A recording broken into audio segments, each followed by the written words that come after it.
কি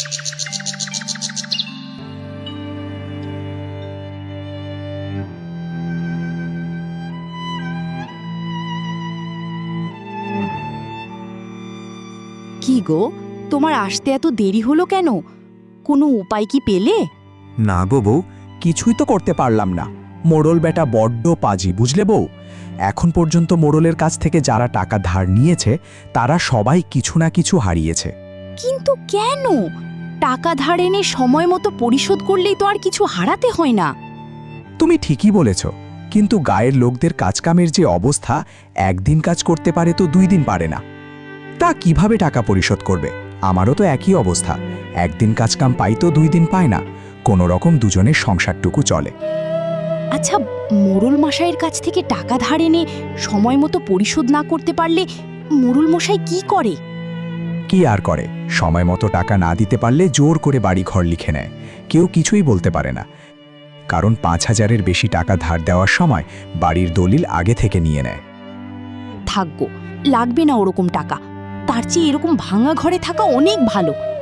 তাই তো বলছি, দেখি কিছু করতে পারে কিনা। বউ, তাড়াতাড়ি রান্নাটা করতো, অনেক খিদে পেয়েছে।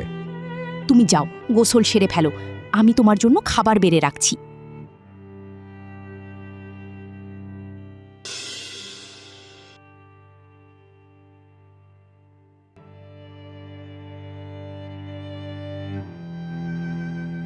কি গো, অন্য কোনো ব্যবস্থা কি করতে পারলে?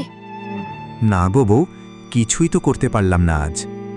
তাহলে কি হবে এখন? এই ভাঙা চালের ঘরে কি করে থাকবো? একটু বৃষ্টি আসলেই তো সবকিছু ভিজে পুড়ে যাবে।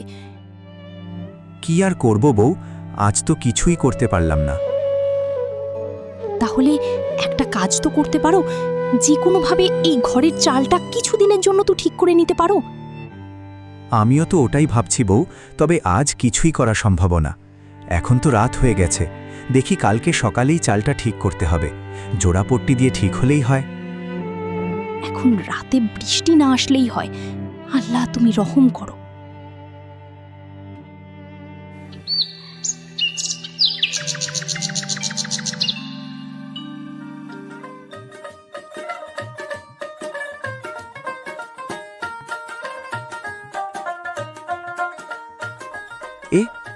এ কি, ঘরের চালটা ঠিক হলো কি করে?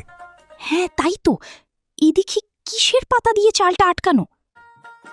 চল তো বউ, বাইরে গিয়ে দেখি।